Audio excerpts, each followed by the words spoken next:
Assalamu alaikum and welcome to the third video of grade 10 physics. I am your physics teacher from Honors Kindergarten and Secondary School, and today we are going to start our lecture number 3, in which our topics are reflection of light, laws of reflection, types of reflection, spherical mirrors, refraction of light, total internal reflection, and optical fiber. We are at chapter number 12, geometrical optics, at page number 36. At the end of this video, students will be able to learn about what is reflection of light, what are the laws of reflection, what are the types of reflection, what is spherical mirror and describe basic terms, how refraction of light is produced, what are the laws of reflections, what is total internal reflection and what is its application. We will first discuss reflection of light. Reflection of light हमने जिस तरह reflection of wave को भी discuss किया था कि wave जो हैं वो रिफ्लेक्ट होती हैं, एक वेव जो है वो रिफ्लेक्ट होने के बाद सेकंड साइड पे जाती है, तो हमने रिफ्लेक्शन में भी जो है वो जब हमने डिस्कस किया था चैप्टर नंबर 12, तो उसमें हमने सिंपल हार्मोनिक मोशन वाले जो टॉपिक था उसमें भी डिस्कस किया था वेव को कि वेव कैसे जो है वो एक साइड से टकरा के सेकेंड साइड पर जब जाती है तो उसका कोई ना कोई एंगल बनता है। तो जब लाइट एक साइड से टकराने के बाद सेकेंड साइड पर जाती है तो वो क्या होती है, रिफ्लेक्ट, उस पर कोई ना कोई एंगल बनता है। अब हमने ये देखना है कि हमारा जो इंसिडेंट एंगल है, इंसिडेंट रे, कौन सी इंसिडेंट रे कौन सी होती है, जो आपकी स्टार्टिंग रे जहाँ से आपकी लाइट ने स्टार्ट करना है, ठीक है। अब उस पर जो एंगल बनेगा वो क्या होगा, थीटा आई। थीटा आई क्या, हमारा इंसिडेंट एंगल, ठीक है। अब उसके बाद किसी चीज़ से टकराने के बाद जब लाइट टकराती है किसी भी मिरर से या वॉल से, तो टकराने के बाद हमारा एक और एंगल बनता है। यहाँ से आपको शो हो रहा है कि यहाँ से जब लाइट आ रही है और जहाँ से टकराने के बाद जब इस साइड पे जा रही है, राइट हैंड साइड पे, ठीक है, तो जहाँ पे हमारा जो इंसिडेंट एंगल और जो रिफ्लेक्शन एंगल है वो सेम है। जब हमारा इंसिडेंट एंगल और रिफ्लेक्शन एंगल सेम होगा तो हम कहेंगे कि हमारी जो लाइट है वो रिफ्लेक्ट हो गई है, ठीक है। When light travelling in the certain medium fall on the surface of another medium, a part of it turns back in the same medium, उसका पार्ट जो है वो बिल्कुल उसी एंगल पे क्या करेगा, टर्न करेगा। जब हमारा इंसिडेंट एंगल और रिफ्लेक्टिव एंगल जो है वो सेम होगा तो हम कहेंगे हमारी रिफ्लेक्शन ऑफ लाइट का एंगल क्या है, सेम है, तो हमारी लाइट क्या होगी, रिफ्लेक्ट, ठीक है। यहाँ पे भी आपको फिगर में शो हो रहा है कि एक इंसिडेंट रे है, जब वो टकराई है किसी भी नॉर्मल मिरर के साथ, नॉर्मल रे के साथ, तो जो रिफ्लेक्टेड एंगल है वो और इंसिडेंट एंगल जो है वो सेम है। अगर इंसिडेंट एंगल 45 है तो रिफ्लेक्टेड एंगल भी कितना है, 45। तो इट इज़ अ रिफ्लेक्शन के लाइट किसी चीज़ से टकराने के बाद रिफ्लेक्ट हो गई है सेम एंगल पे। Now there are the laws of reflection. हमारे पास रिफ्लेक्शन के लॉज हैं जो हमारे होंगे तो हमारा जो रिफ्लेक्शन है वो प्रूव होगा। First point is, first law क्या है, द इंसिडेंट रे। जो इंसिडेंट रे है, जो सबसे पहले रे आ रही है, द नॉर्मल, जो नॉर्मल जिससे टकराएगी, एंड द रिफ्लेक्टेड रे, और जो रिफ्लेक्ट रे होगी, at the point of incidents are lie on the same plane, वो एक ही प्लेन के अंदर काम करेंगी, एक ही जगह के अंदर काम करेंगी। तीनों रेज हमारी incident, normal and reflected, that was incident ray, that is normal ray and that is reflected ray. ये तीनों हमारी जो है वो एक ही सेम प्लेन पे क्या है, लाई करेंगी। जब ये तीनों लाई करेंगी तो हमारा पहला लॉ क्या है, प्रूव होगा। सेकंड क्या है, the angle of incidence is equal to the angle of reflection. जैसे मैंने अभी आपको बताया कि हमारा जो एंगल है वो इंसिडेंट का और रिफ्लेक्शन का क्या है, सेम। ये दोनों जब सेम होंगे तब हमारा ये लॉ प्रूव होगा। ये दोनों लॉज जो हैं ये हमारे प्रूव होंगे तो हमारी रिफ्लेक्शन ऑफ लाइट क्या है, प्रूव होगी। पहला लॉ क्या है कि incident, normal and reflected ray तीनों एक ही प्लेन में लाई करेंगे। एंड सेकंड इज कि angle of incident is equal to the angle of reflection. Now we are at types of reflection. हमने रिफ्लेक्शन की बात कर ली कि जो हमारी लाइट है टकराने के बाद एंगल सेम बनाती है, ठीक है। लेकिन अब इसकी टाइप्स हैं, एक है रेगुलर और एक है इरेगुलर। अब रेगुलर में हमें फिगर शो हो रही है कि हमारी जो रिफ्लेक्ट है, जब हमारी लाइट रिफ्लेक्ट होगी तो वो रिफ्लेक्शन क्या होगी, bye smooth surface. Smooth surface से मीन क्या है कि जिस तरह वो एक साइड से आ रही है उसी तरह वो उसी वे में सेकंड साइड पे जो है जब वो रिफ्लेक्ट होने के बाद जाएगी, एंगल ऑफ रिफ्लेक्शन बनाएगी, तो वो स्मूथ सरफेस से बनाएगी। जहाँ से आपको शो हो रहा है एक रे आ रही है और सेकंड इस तरफ ही क्रॉस कर रही है, ठीक है। तो जब ये हमारी रिफ्लेक्शन होगी तो हमारी वो कौन सी रिफ्लेक्शन है, रेगुलर रिफ्लेक्शन। फिर जब हम इरेगुलर की बात करेंगे तो उसमें क्या है, the object reflect the ray of light in many direction. आपको यहाँ पे शो हो रहा है कि जब जहाँ से हमारी रे ऑफ रिफ्लेक्शन जब हमारी होनी है तो हमारी जब ray of light incident ray आएगी तो वो रिफ्लेक्ट होगी बहुत से एंगल्स पे, इन मुख्तलिफ डायरेक्शंस पे, इन मैनी डायरेक्शंस। यहाँ से रे ऑफ लाइट आ रही है तो उसका डायरेक्शन कभी ये बन रहा है, कभी ये बन रहा है, तो उसका जो एंगल है या उसका जो डायरेक्शन है वो क्या है, वो चेंज हो रहा है, ठीक है। तो ये हमारी इरेगुलर रिफ्लेक्शन है कि उसकी रेगुलरिटी नहीं है। जैसे यहाँ पे रेगुलर में था कि एक ही एंगल से आ रही है और एक ही डायरेक्शन में जा रही है, लेकिन इरेगुलर में क्या है कि हमारी जो डायरेक्शंस हैं वो काफ़ी मुख्तलिफ हैं, काफ़ी उनमें फ़र्क है। Now we will discuss spherical mirror. Spherical mirror में क्या होता है कि मिरर हमारा, हम जैसे शीशे की बात करते हैं तो अब mirror whose polished reflective surface a part of hollow sphere of glass और प्लास्टिक। हमारा ग्लास और प्लास्टिक का जो मटेरियल बना होगा, ठीक है, और हम वो पॉलिश होगा रिफ्लेक्टेड सरफेस के साथ। मीन्स क्या है कि हमारी जो रे ऑफ लाइट, हमारा जो ऑब्जेक्ट है उसमें से हमारी लाइट जो है वो रिफ्लेक्ट होगी और हमारा कोई ना कोई इमेज बना करेगा, ठीक है। अब वो इमेज कैसा बनेगा? इमेज का मीन क्या है कि जैसे जब रे ऑफ लाइट रिफ्लेक्ट होती है तो इमेज बनता है, मतलब कि उसका कोई ना कोई अक्स बनता है, ठीक है। अक्स बनने से क्या है कि अब अक्स जो हमारा वो बड़ा भी बन सकता है और छोटा भी बन सकता है। वो हम स्फेरिकल मिरर्स की टाइप में देखेंगे, जो कनकेव और कन्वेक्स मिरर को हम डील करेंगे, ठीक है। तो लेकिन मिरर क्या है कि अब जब रे ऑफ लाइट जहाँ से आएगी या फिर इधर से आएगी तो टकराने के बाद हमारा इमेज बन रहा है। अब आप ये देखें, यहाँ पे एक कैंडल है, ठीक है, उसका मिरर जहाँ पे जब बना है तो उसके उल्ट बन रहा है। यहाँ से इसकी ये डायरेक्शन है, लेकिन एंगल बनने के बाद, मिरर से टकराने के बाद एंगल क्या हो रहा है, जैसे हमारे शीशे में होता है कि हम देखते हैं कि हमारे एंगल जो है वो उल्टे बनते हैं, ठीक है, हमें चीज़ें जो है वो ऑपोजिट साइड पे नजर आती हैं। इसी तरह यहाँ पे आप देख रहे हैं कि यहाँ पे जो इसका एंगल बन रहा है, यहाँ पे जो इसकी मिरर पे जो हमारा स्फेरिकल मिरर जब टकराने के बाद जो जहाँ पे फिगर बन रही है, वो इमेज जो बन रहा है वो क्या है, ऑपोजिट है और इससे थोड़ा सा बड़ा भी है, ठीक है। तो हमारा मिरर जो है वो हमें शो करवाएगा कि आपकी जो ऑब्जेक्ट है उसका जो रिजल्ट है वो आपको छोटा मिल रहा है या आपको ऑब्जेक्ट बड़ा दिखाई दे रहा है, या फिर आपको मिरर कैसा, मिरर में आपको रिजल्ट क्या मिल रहा है। तो हम ये मिरर में ये डिस्कस करेंगे कि हमारा जो रिजल्ट है वो हमें ऑब्जेक्ट का इमेज क्या मिलता है, ठीक है, टकराने के बाद, किसी भी रे ऑफ लाइट के टकराने के बाद हमारा इमेज जो है ऑब्जेक्ट का वो क्या बनेगा, वो हम स्फेरिकल मिरर में हम डील करते हैं और इसके हमारे पास आगे टाइप्स भी हैं। That is the first type, it is concave mirror.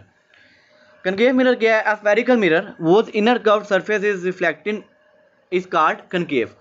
जिसकी इनर जो कर्व सरफेस है, जो अंदर वाली सरफेस है, वो रिफ्लेक्ट हो, अंदर वाली सरफेस जहाँ से आप देखेंगे ये अंदर की तरफ रिफ्लेक्ट हुई हुई है, ये आपको शो हो रहा है कि जहाँ पे क्या हमें नजर आ रहा है कि हमारा जो मिरर है वो अंदर की तरफ रिफ्लेक्ट हुआ हुआ है। तो जिस मिरर की रिफ्लेक्शन अंदर की तरफ हो, इनर की तरफ हो, वो हमारा कौन सा मिरर है? इट इज कनकेव मिरर, ठीक है। अब कनकेव मिरर में एक पॉइंट ये है कि इसका जो साइज होता है, इमेज जो बनती है, अब जब इससे हमारी इमेज जैसे ये बन रही है, ठीक है, वो क्या होगी, वो पोजीशन पे डिपेंड करेगी, depend on the position of object, कि हमारा ऑब्जेक्ट कहाँ पे पड़ा हुआ है। अगर हमारा ऑब्जेक्ट किसी ऐसी जगह पे पड़ा है जहाँ से हमारा इमेज जो है वो बड़ा भी बन सकता है, ठीक है, लेकिन अगर हमारा ऑब्जेक्ट ऐसी जगह पड़ा हो जहाँ से हमारा इमेज छोटा भी बन सकता है, तो ये हमारा डिपेंड करेगा ऑब्जेक्ट हमारा प्लेस कहाँ पे है। जैसे हमारा ऑब्जेक्ट प्लेस होगा उस लिहाज से हमारा इमेज जो है वो चेंज होगा। अब यहाँ पे आपको शो भी हो रहा है कि जैसे जैसे जैसे हम ऑब्जेक्ट की प्लेस चेंज कर रहे हैं तो हमारा इमेज का साइज बड़ा भी हो रहा है और इमेज का साइज क्या है, छोटा भी आपको शो हो रहा है। ये देखें यहाँ से कि कहाँ कहाँ ऑब्जेक्ट है, अगर करीब आएगा तो इमेज बड़ा हो जाएगा, अगर मिरर से दूर है हमारा ऑब्जेक्ट तो हमारा इमेज क्या हमें छोटा भी दिखाई दे सकता है। Both virtual and real images can be found by concave mirror. Concave mirror में हमारे पास दोनों इमेजेस बनती हैं, एक तो रियल, कि जो रियल जिस तरह का हमारा ऑब्जेक्ट है सेम उसी तरह हमारा इमेज भी बन जाए, ये भी हो सकता है। और जो हमारे पास वर्चुअल इमेज, मतलब कि ऑब्जेक्ट से बड़ा या छोटा भी इमेज जो है हमारे पास बन सकता है। हमने कनकेव मिरर में क्या डिस्कस किया? हमने देखा कि हमारा जो कनकेव मिरर है वो उसकी इनर सरफेस जो है वो कर्व्ड होती है। सेकंड, इसका जो साइज़ है वो डिपेंड करता है कि ऑब्जेक्ट जो है हमारा कहाँ पड़ा है, ठीक है। अगर दूर होगा तो हमारा इमेज छोटा बन सकता है, अगर बहुत करीब होगा तो हमारा इमेज बड़ा बनेगा। और इसमें हमारे पास रियल इमेज भी बनते हैं, जैसा ऑब्जेक्ट है वैसा इमेज भी बनता है, और हमारे पास वर्चुअल इमेज भी बनते हैं कि हमारा ऑब्जेक्ट का इमेज जो है वो बड़ा भी हो सकता है, ऑब्जेक्ट से छोटा भी हो सकता है और बड़ा भी हो सकता है। That was about concave mirror. Now we will discuss convex mirror. अब कन्वेक्स मिरर में पहला पॉइंट ये है कि हमारा जो स्फेरिकल मिरर है उसका आउटर कर्व सरफेस जो है वो रिफ्लेक्ट होता है। जहाँ से आप देखेंगे यहाँ से हमारा जो आउटर कर्व सरफेस है वो रिफ्लेक्ट होगा, जो बाहर वाली साइड है वो रिफ्लेक्ट होगी। कैसे? अब आप यहाँ से देखें कि हमारा जो इमेज है वो बाहर वाली साइड से बन रहा है, ठीक है। इसमें क्या होता है, कन्वेक्स में हमारा size of image is always smaller than the object. हमारा जो साइज बनता है इमेज का, ऑब्जेक्ट जब टकराता है किसी भी लाइट से, तो जो साइज बनता है इमेज का वो क्या होता है, वो smaller than the object, object से क्या होता है, छोटा होता है, ठीक है। हमने जब कन्वेक्स की बात की, कनकेव की बात की, तो उसमें हमने डिस्कस किया तो साइज जो है वो डिपेंड करता है किस पे, ऑब्जेक्ट पे। लेकिन जब हम कन्वेक्स पे आते हैं तो हमने ये डिस्कस किया कि हमारा जो इमेज है वो स्मॉलर बनता है किससे, ऑब्जेक्ट से। And only virtual and erect image is found by convex lens. इसमें रियल इमेज नहीं बनता क्योंकि हमने डील कर लिया कि सिर्फ हमारा जो ऑब्जेक्ट है उसका इमेज जो है वो स्मॉलर होगा, इसलिए जो हमारा रियल इमेज बन ही नहीं सकता क्योंकि हमारा ऑब्जेक्ट होगा स्मॉलर, इसलिए हमारे पास वर्चुअल या फिर इरेक्ट इमेज बनेगा कि हमें जो है वो इमेज छोटा दिखाई देगा या फिर थोड़ा सा धुंधला दिखाई देगा। Now there are some basic definitions. Number 1 is pole. Pole क्या है? It is a mid point of curve surface of spherical mirror. जब हमारी जो सरफेस है जहाँ पे कर्व्ड हो रही होती है, यहाँ पे मुड़ रही होती है, उसका जो सेंटर पॉइंट है वो हमारा क्या होता है? Pole. It is also called vertex, हम इसको वर्टेक्स भी कहते हैं। Centre of curvature, the centre of sphere is called centre of curvature. जो हमारा स्फेयर का सेंटर होता है उसको हम क्या कहते हैं? Centre of curvature. Now radius of curvature, it is a radius of sphere of which spherical mirror is a part. जो हमारा स्फेरिकल मिरर है उसका जो रेडियस, जो हमारा रेडियस सेंटर वाला पॉइंट होता है, सेंटर का हाफ होता है, वो हमारा रेडियस ऑफ स्फेयर जब बनता है तो हम उसको क्या कहेंगे? Radius of curvature. Principal axis, it is a line joining centre of curvature and pole of spherical mirror. जो हमारी लाइन सेंटर ऑफ कर्वेचर और पोल को ज्वाइन करेगी, ठीक है, सेंटर ऑफ कर्वेचर और पोल को जो लाइन ज्वाइन करेगी वो क्या होती है? Principal axis. And focal length, it is a distance from pole to the principal focus measured along the principal axis. Pole से लेके प्रिंसिपल फोकस तक जो हमारा डिस्टेंस है, जो फासला है, उसको हम क्या कहेंगे? Focal length. ये आप देख सकते हैं, हमने बात जो की हमारे पास सेंटर पॉइंट है, ये पोल है जो हमने बात की। पोल में हमने क्या कहा था? हमारा मिड पॉइंट है, तो it is the mid point pole, ठीक है। फिर हमने बात की सेंटर ऑफ कर्वेचर, तो सेंटर ऑफ कर्वेचर हमारा क्या है? जो सेंटर पॉइंट हमारा बन रहा है, हमारा ये सेंटर ऑफ कर्वेचर है, ठीक है। बाकी हमने बात की प्रिंसिपल एक्सिस। प्रिंसिपल एक्सिस पे हमने क्या बात की थी कि हमारी जो लाइन ज्वाइन करती है सेंटर ऑफ कर्वेचर को और पोल ऑफ स्फेरिकल मिरर को, तो it is called the principal axis line. यहाँ से आपको फिगर में शो हो रहा है कि हमारा प्रिंसिपल फोकस पॉइंट भी है, सेंटर ऑफ कर्वेचर भी है, प्रिंसिपल एक्सिस जो हमारा पॉइंट ज्वाइन होता है, ठीक है। रेडियस ऑफ कर्वेचर, यहाँ पे आपको शो हो रहा है कि हमारा रेडियस जो बन रहा है, ठीक है। रेडियस क्या है? यहाँ से लेके यहाँ तक हमारा जो पॉइंट है, हमारा डिस्टेंस है। और फोकल लेंथ हमने एंड पे डिस्कस किया। फोकल लेंथ क्या है? It is a distance from pole to the principal focus. From the pole से लेके हमारा प्रिंसिपल फोकस का डिस्टेंस हमने किससे शो किया है? फोकल लेंथ से। तो ये हमारे पास बेसिक डेफिनेशन है, जो हम जब मिरर को डिस्कस करते हैं तो हम उसमें हमारे पास ये बेसिक डेफिनेशन है जिनको हमें अंडरस्टैंड करना बिल्कुल बहुत ज़रूरी है। Now we will discuss the reflection of light by spherical mirror, ठीक है। अब स्फेरिकल मिरर से हमारी जो रिफ्लेक्शन ऑफ लाइट होती है, हमने मिरर की बात पहले भी देख ली कि हमारे पास दो किस्म के मिरर हैं, टू टाइप्स हैं, एक कनकेव और एक कन्वेक्स। तो हमारे पास जब रिफ्लेक्शन होती है तो क्या होता है कि हमने कन्वेक्स की बात की, कनकेव की बात की, हमने बताया जहाँ पे मैंने आपको डिस्कस भी किया था कि एक हमारे पास कनकेव है और एक कन्वेक्स है। कनकेव में हमने बात की कि हमारे पास जो है इनर कर्व सरफेस रिफ्लेक्ट होती है, और कन्वेक्स में हमने बात की कि हमारे पास जो है आउटर कर्व सरफेस जो है वो रिफ्लेक्ट होती है, ठीक है। तो अब हम वही दोबारा हमने डिस्कस करना है कि हमारा जो इमेज है, जो हमें आई का जब नज़र आता है, क्योंकि हमने बात की थी कि हमारे पास कन्वेक्स में जो है वो साइज़ छोटा होता है और कनकेव में जो है हमारे पास साइज़ बड़ा भी हो सकता है, छोटा भी हो सकता है, ठीक है। तो हमारे पास जो जब हम आई से देखा करेंगे तो हमें जो मिरर के लिहाज से हमें रिजल्ट मिला करेगा। अगर हमारे पास कन्वेक्स है तो हमें हमेशा इमेज जो है वो छोटा दिखाई देगा। हम जब आई से देखेंगे हमें इमेज हमेशा छोटा दिखाई देगा, लेकिन जब हम देखेंगे कनकेव मिरर पे तो फिर हमें इमेज जो है वो बड़ा भी दिखाई दे सकता है और छोटा भी। वो हमारा डिपेंड करेगा कि हमने जो ऑब्जेक्ट है वो कहाँ पे प्लेस किया है। यहाँ पे जो है ये फोकल पॉइंट है हमारा, ये हमारा सेंटर ऑफ कर्वेचर है। जब हमारा इमेज बनता है तो जब हम देखते हैं अपनी आई से इमेज को, जब हम आई से शो करते हैं, देखते हैं, तो हमें विद रिस्पेक्ट टू मिरर हम अपना इजीली जो है अंडरस्टैंड कर सकते हैं कि हमारा मिरर कौन सा है। Now we will discuss refraction of light. हमने पहले रिफ्लेक्ट की बात कर दी कि हमारे रिफ्लेक्शन जब होती है तो हमारा इंसिडेंट एंगल और रिफ्लेक्टिव एंगल जो है वो सेम होना चाहिए। अब रिफ्रैक्शन में हमने जैसे चैप्टर नंबर 10 में डिस्कस भी किया था वेव में, वाटर वेव में, कि हमारी रिफ्रैक्शन होती है तो bending of light as it passes from one transparent medium into another. जब हमारी लाइट बेंड हो जाए किसी ना किसी एंगल पे, उसका एंगल चेंज हो जाए। अब यहाँ पे देखें अल्फा का एंगल कोई और बीटा का एंगल उससे कम है, एंगल चेंज हो जाए, उसका एंगल कोई और बन जाए, तो हमारी वो लाइट जो है वो रिफ्लेक्ट नहीं हुई, उसी तरफ वापस नहीं आई, बल्कि वो आगे की तरफ मूव कर गई है। रिफ्लेक्ट नहीं हुई बल्कि वो चेंज कर गई, उसका एंगल भी चेंज हो गया है और उसकी डायरेक्शन भी कोई और हो गई है, और वो जो है लाइट जो है वो रिफ्लेक्ट नहीं की बल्कि रिफ्रैक्ट की है, ठीक है। यहाँ से आपको शो हो रहा है कि लाइट जब यहाँ से आ रही थी तो उसका एंगल इधर नहीं बना बल्कि वो किसी और मीडियम में चली गई है। रिफ्लेक्शन अगर होती तो लाइट यहाँ से आके इधर वापस आनी थी, ठीक है, या फिर यहाँ से जाके इस तरफ वापस जानी थी। लेकिन रिफ्रैक्शन में क्या हुआ कि लाइट जब यहाँ से आई तो वो आगे की तरफ चली गई और वो उसने अपनी जो है ऑब्जेक्ट को चेंज कर लिया और अपनी प्लेस भी चेंज कर ली। As it passes from one transparent medium into another, एक मीडियम से सेकंड मीडियम में लाइट चली जाती है, ठीक है। एक मीडियम में होती है तो इसने यहाँ से लेकर यहाँ पे वापस आना था, ये हमारा सेकंड मीडियम है, तो लाइट ने जब यहाँ से सेकंड मीडियम में गई तो हम ये क्या कहेंगे इसको, it is called the reflection of light. Now there are laws of reflection, जैसे कि हमने रिफ्लेक्शन के लॉज डिस्कस किए तो उस तरह रिफ्लेक्शन के भी हैं। फर्स्ट पॉइंट सेम है, the incident ray, reflected ray and the normal ray at a point of incidence all lie in the same plane. यहाँ पे एक पॉइंट ये है कि इंसिडेंट जो हमारा स्टार्टिंग पॉइंट है, जब हम स्टार्ट कर रहे हैं, ये वाला इंसिडेंट रे है, इस पॉइंट पे हमारी जो इंसिडेंट रिफ्लेक्टेड और नॉर्मल रे हैं वो सारे एक ही प्लेन पे लाई करेंगे, ठीक है। लेकिन इसका सेकंड पॉइंट क्या है, the ratio of sine angle of incident to the sine angle of reflection is always equal to constant. अब यहाँ पे एंगल की बात होगी है कि हमारा जो साइन एंगल है, ठीक है, इंसिडेंट का और साइन एंगल ही रिफ्लेक्शन का, वो क्या होना चाहिए, वो कांस्टेंट, मतलब कि सेम होना चाहिए। जब ये दोनों लॉ हमारे प्रूव होंगे तो हम कहेंगे कि हमारा लॉ ऑफ रिफ्लेक्शन जो है वो प्रूव हो रहा है। Now we have a definition refractive index. अब रिफ्रैक्टिव इंडेक्स क्या होता है, refractive index of a medium is the ratio of speed of light in air to the speed of light in the medium.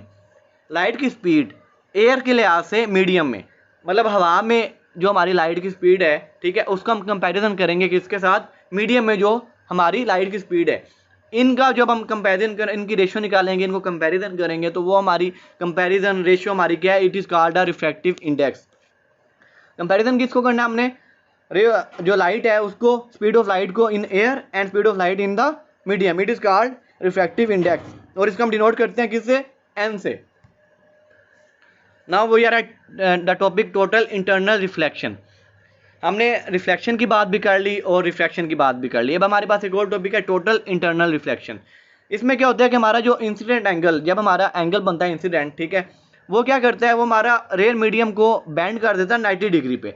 यहाँ से अगर हमारे पास incident angle आ रहा है तो ये क्या करेगा, ये हमारा 90 डिग्री, मतलब कि इसके परपेंडिकुलरली क्या करेगा, हमारा एंगल बनाएगा, ठीक है। और उसका एंगल को हम लोग क्या कहते हैं, क्रिटिकल एंगल भी कहते हैं। जब हमारा एंगल 90 डिग्री पे, जहाँ से आप देखें ये 90 डिग्री शो कर रहा है, ठीक है, जब हमारा एंगल 90 डिग्री बन जाता है तो हमारे वो एंगल कौन सा होता है, it is called the critical angle, ठीक है। The angle of incident that causes a reflected ray in the rare medium to need through 90 degree is called critical angle. और when the angle of incident become larger than the critical angle, no reflection occur, the entire light reflected and this is known as total internal reflection। अब second point क्या है कि जब हमारा incident angle critical angle से कम हो जाता है, हमने पहली बात की कि क्रिटिकल एंगल क्या होता है कि जो लाइट को 90 डिग्री पे टर्न करता है या 90 डिग्री पे उसका एंगल बनाता है, ये तो बन गया, ये हमारा क्या होता है, क्रिटिकल एंगल। और सेकंड क्या है कि हमारी जो एंगल ऑफ इंसिडेंस है वो लार्जर है किससे, क्रिटिकल एंगल से। When the angle of incidence become larger than critical angle, अब क्रिटिकल एंगल से हमारा एंगल जो ज़्यादा हो जाता है तो हमारी कोई रिफ्रैक्शन नहीं हो सकती, तो पूरी लाइट जो है वो क्या हो जाएगी, रिफ्रैक्ट हो जाएगी, आगे की तरफ मूव कर जाएगी। तो this is called a total internal reflection, कि हमारी पूरी लाइट जो है वो आगे की तरफ मूव कर जाए और एंगल जो है हमारा इंसिडेंस का वो लार्जर हो जाए किससे, क्रिटिकल एंगल से, तो it is called the total internal reflection. Now we are at topic total internal refractive prism. हमने बात कर ली कि टोटल इंटरनल रिफ्लेक्शन में क्या होता है कि हमारा जो एंगल है वो इंसिडेंस का क्रिटिकल एंगल से ज़्यादा होता है, ठीक है। अब हमने प्रिज्म में क्या होता है कि हमारा जो एंगल है वो 90 या 180 का बनता है, ठीक है। राइट एंगल प्रिज्म हम यूज़ करते हैं जिसके अंदर हमारा 90, 45 और 180 के एंगल बनते हैं। अब ये हमारी जब जहाँ से लाइट आएगी तो हमारा जो बीम ऑफ लाइट है वो 90 या 180 पे ही पास करेगी। क्यों, जहाँ से आप देखेंगे, अब क्योंकि ये है ही राइट एंगल। राइट एंगल क्या होता है कि 90 डिग्री पे। अब जब ये 90 डिग्री पे है तो इस पर हमारे एंगल कौन कौन से बनेंगे, एक 90 पे और एक 180 पे, ठीक है। तो हमारे ये जो दो एंगल्स बनते हैं 90 डिग्री पे, ठीक है, तो हमारा वो परपेंडिकुलर पास करता है और परपेंडिकुलर पास होने से हमारे पास जो रिफ्लेक्शन एंगल है वो प्रिज्म है, हम लोग हमेशा जो है वो 90 डिग्री या 180 डिग्री पे शो करते हैं। हमारे पास एग्जांपल है इसकी कैमरास में या फिर पेरिस्कोप में, हम इसको ईजिली विद एग्जाम्पल शो करते हैं। लाइट रे हमारी यहाँ से आई, ठीक है, ग्लास प्रिज्म की वजह से ये बिल्कुल बैंड की 90 डिग्री पे, या फिर इसका एक और एंगल बनता है 180 degree. Now we are at last topic optical fibre. Optical fibre क्या होता है, ऑप्टिकल फाइबर बेसिकली ये फाइबर हमारे पास कंसिस्ट करते हैं साइज ऑफ थ्रेड्स पे और ग्लास पे, ठीक है, जिससे हमारी लाइट जो है वो पास करती है, ठीक है। अब हमारा जो इनर पार्ट है फाइबर का, इनर पार्ट जो है हमारा फाइबर का वो कोर होता है, ठीक है, जहाँ पे मैंने नोट भी किया, ये देखें ये इनर पार्ट है, उसको हम कोर कहते हैं, ठीक है। और आउटर पार्ट को हम लोग क्या कहते हैं, cladding. Outer part is cladding and inner part is it is called core. अब कोर जो है, कोर हमारा is made up of glass और प्लास्टिक, हमारा कोर जो है वो ग्लास और प्लास्टिक का बना होता है, ठीक है, और इसका इंडेक्स जो है वो काफ़ी हाई होता है। और जो ग्लेडिंग है वो किसका बना होता है, वो भी ग्लास और प्लास्टिक का बना होता है, लेकिन इसका इंडेक्स जो है वो काफ़ी लो होता है। अब लाइट जो है वो एंटर होगी वन एंड ऑफ कोर से, ठीक है, स्ट्राइक करेगी कोर ग्लेडिंग पे और बाउंड्री और एंगल बनाएगी। एंगल ऑफ इंसिडेंस जो हमारा वो ग्रेटर बनेगा किससे, क्रिटिकल एंगल से, और रिफ्लेक्ट कर जाएगी इनटू द कोर। हमारी जब लाइट यहाँ से आएगी, ठीक है, वो यहाँ से पहले कोर की तरफ आई और यहाँ पे टकराने के बाद ये कोडिंग और कोर दोनों से टकराएगी और एंगल ऑफ इंसिडेंस बनाएगी, और वो एंगल ऑफ इंसिडेंस क्या होगा, हमारा क्रिटिकल एंगल से ज़्यादा होगा, इसलिए हमारी जो लाइट है वो आगे की तरफ पास कर जाएगी। जैसे हमने बात भी अभी की थी कि हमारा एंगल ऑफ इंसिडेंस जो है वो जब ग्रेटर हो जाता है किससे, क्रिटिकल एंगल से, हमारे टोटल इंटरनल रिफ्लेक्शन बनता है। तो ये हमारी एप्लीकेशन है इसकी कि जो हमने ऑप्टिकल फाइबर में डील कर रहे हैं कि लाइट हमारी यहाँ से पास करेगी और जब यहाँ से क्या करेगी, हमारा जो एंगल ऑफ इंसिडेंस है वो ज़्यादा होगा किससे, क्रिटिकल एंगल से 90 डिग्री से, तो हमारी जो लाइट है वो सेम इसी वे में आगे की तरफ पास कर जाएगी। और ऑप्टिकल फाइबर्स को हम लोग यूज़ करते हैं टेलीफोन्स में और हमारे एडवांस जो टेलीकम्युनिकेशन सिस्टम है उनमें। तो ये हमारा तो आज का वीडियो लेक्चर था जिसमें हमने सबसे पहले डिस्कस किया कि लाइट जो है वो ट्रैवल करती है सेम मीडियम में, उसका एंगल जो सेम बनता है, ठीक है, हम उसको रिफ्लेक्शन ऑफ लाइट कहते हैं। और हमारे जो लॉस थे वो थे कि हमारा इंसिडेंट रे, रिफ्लेक्टेड रे और नॉर्मल रे वो सारे सेम प्लेन में लाई करें और एंगल ऑफ इंसिडेंस जो है वो इक्वल हो एंगल ऑफ रिफ्लेक्शन के। फिर हमने बात की कि एंगल ऑफ इंसिडेंस जब ज़्यादा हो जाता है एंगल ऑफ क्रिटिकल एंगल से, तो हमारे जो टोटल रे है वो रिफ्लेक्ट कर जाती है, इसको हम लोग क्या कहते हैं, total internal reflection. That was all about this video। I hope कि आप सब स्टूडेंट्स को अच्छे से समझ आ गई होगी। नाउ जो नेक्स्ट टास्क इसके आपने लर्न करना है और राइट करना है रिफ्लेक्शन ऑफ लाइट, इसकी लॉज और टाइप्स। फिर आपने लर्न करना है सारी डेफिनेशन जो हमने डिस्कस की, मेन डेफिनेशन, बेसिक डेफिनेशन हमने स्फेरिकल मिरर की डिस्कस की, फिर हमने कन्वेक्स और कनकेव मिरर को डिस्कस किया, फिर हमने जो है वो लॉज ऑफ रिफ्लेक्शन को डील किया और रिफ्लेक्शन को डील किया, और एंड पे हमने टोटल इंटरनल रिफ्लेक्शन और उसकी एप्लीकेशन जो थी ऑप्टिकल फाइबर, हमने उसको जो है वो डील की और हमने देखा कि किस तरह जो है वो हमारी टोटल इंटरनल रिफ्लेक्शन जो है वो प्रूव होती है। Thank you very much.